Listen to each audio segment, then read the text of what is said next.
Hi, in this video, we're going to take a look at how you can change the keyboard touch and hold delay time on the Samsung Galaxy S21 series.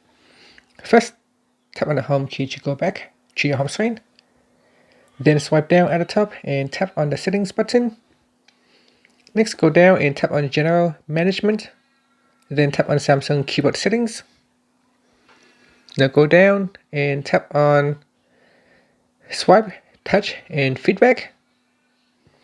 Next, tap on keyboard touch and hold delay. In here you got short, which is 0.2 seconds. Then you got medium, long or custom. And then in here you can test out by simply touch and hold. And then you can tap save.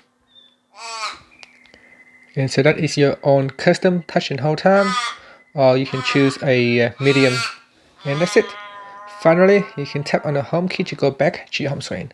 Thank you for watching this video. Please subscribe to my channel for more videos.